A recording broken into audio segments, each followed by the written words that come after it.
무조건. 그래. 그런데 왜 여기 왔지? 뭐 감기라도 들었는지 확인하러 온 거야? 아닙니다, 각하. 전 용서를 빌러 왔습니다. 제가 한 죄책 속에는 어떤 정치적, 사회적 동기도 없고요. 어떤 적이나 폭력도 없는 아주 순수한 신께서 시키신 행동이었습니다. 그래서 저는 제 코가 생겨난 날을 저주합니다. 정말 이건 제 코가 잘못한 게 아니라 제가 잘못한 거예요. 제 많은 이 코를 10회를 입어버리셔도 제 몸은 용서하십시오. 각하 이렇게 빕니다. 이봐, 젊은이, 내 말 잘 듣게. 난 자네 코에 대해 조금도 유감이 없어. 자네 코 같은 한심한 일에 신경 쓸 새가 없이 바쁘단 말이야. 자, 당장 집으로 가서 뜨끈한 물에 목욕이나 뭐 차몰래도 상관없으니까. 자, 오간, 뭐든 하라고.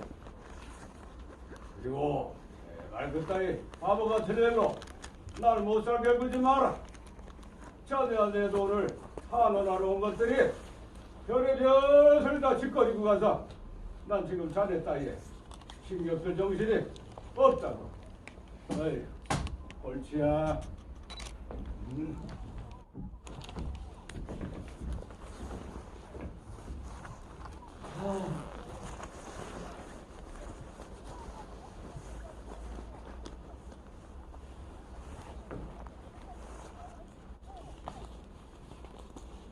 이제는 커다란 안도감이 이반 일리치 체르비아코프를 감쌌습니다. 그렇게 묵었던 짐이 일순에 벗겨진 것을 이반은 집으로 향했습니다.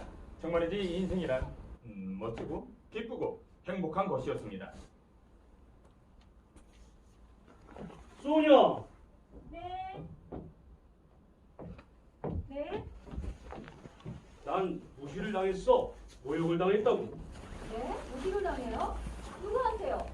도대체 누가 당신같이 친절하고 점잖은 사람을 무시하고 모욕한단 말이에요? 바로 브라시올프 장관이야. 그자가 그랬다고. 아니 뭐라고 그랬기에요? 악당 같으니라고 날 그렇게 교묘한 수법으로 농락하다니. 하마터면 깜빡 소화 넘을 뻔했다니까. 맞아. 그런 수법으로 장관까지 됐을 거야. 모든 게 다 계획적이야. 내가 자기한테 찾아와 길도록 모든 걸 꾸민 거고, 난 거기에 속아 넘어서는 무시를 당하는 바보꼴이고.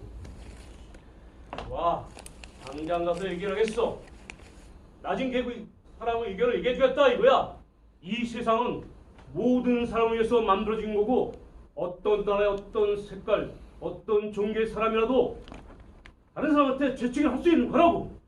맞아. 무시를 당할 건 내가 아니라 장관이라고. 그래서 이반은 다시 그자를 무시하러 갔습니다.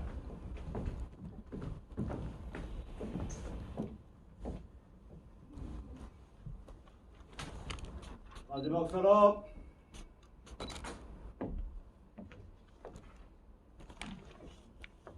자네 뭐야? 뭐냐고요? 제가 누구냐 이건가요? 제 얼굴을 모르시습니까? 제 얼굴을 보세요. 네, 바로 저입니다. 제가 다시 왔습니다. 다시 왔다고? 누구지? 이반 체리키아 고프입니다. 각하 말씀대로 집에 돌아가긴 했지만 건물이나 찬물이나 목욕 안 했습니다. 이 지저분한 놈을 누가 들여보냈지? 도대체 자네 뭐야? 뭐냐고요? 제가 누구냐 이건가요? 각하께서는 그 큰 책상 뒤에 앉아서 자네 뭐야 하고 질문할 수 있으시겠죠. 멋진 책상이다. 장관이라는 높은 자리에 귀족이 이러니까 저 같은 밑바닥 공무원에게 자네 뭐야 하고 물을 수 있겠죠. 그리고 그 말 속에는 이 세상에 형등이란 없다 이런 뜻이 들어있어서 사람이란 봉사하는 쪽이랑 봉사받는 쪽이 있기 마련이고, 명령하는 사람과 복종하는 사람이 있고 절하는 쪽이랑 절받는 쪽이 있는 게 당연하다. 그래서 누군가는 무시할 수 있는 거고 누군가는 모욕을 당하는 게 하나도 이상할 게 없다는 거죠. 그래서 저한테 쉽게 얘기하시는 겁니다. 자네 뭐냐고 말이죠. 아니 도대체 무슨 헛소리야? 거기 서서 바보같이 짓거리지 말고 용건이 뭔지 빨리 얘기해. 네, 용건을 말씀드리죠. 전 재채기한 걸 사과드려 왔습니다. 요즘 확실하게 용서받으기 몰라서 각하 그거 정말 우연이었습니다. 의도적으로 한 게 아니에요. 그러니 저를 제발 용서해 주십시오. 나가 당장 꺼져 이 바보 멈춰. 당장 내 눈앞에서 사라지란 말이야. 난 내놓은 낯짝을 다시는 보고 싶지도 않으니까. 만약 또 한 번 내놓은 쌍판떼기가 내 눈앞에 어령거리면 그땐 진짜로 영원히 입에버릴 거야. 가만 있어. 너 이름이 뭐라고 그랬지? 이번 쉘비 아이치! 이 세균 부먹이 같은 놈!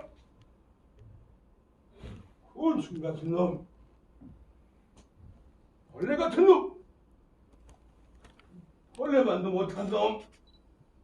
바퀴벌레 사촌에다 표기 사이 같은 놈! 투대기 조카 같은 놈! 넌 먼지 같은 놈이야! 아니야. 넌 멋진 놈 어때?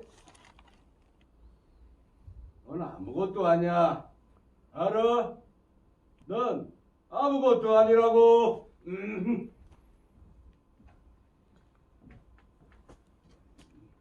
그 순간 이반의 몸속에서는 무엇인가 무너져 내리고 있었습니다. 무언가 아주 깊은 곳에 있는 아주 중요한 어떤 것. 그래서 한번 고장나면 고칠 수도 없는 그런 무엇이, 어쩌면 생명력 그 자체라고 할 수도 있는 것이 무너지고 있었던 것입니다. 이제는 모든 것이 끝난 것입니다. 모든 일이 한꺼번에 영원히 끝나고 그 다음에 일어난 이야기는 간단합니다. 이반 일리치 체르디아코프는 집으로 돌아가서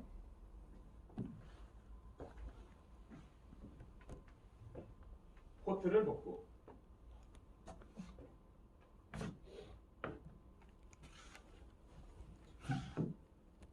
소파에 누워 죽었던 것입니다.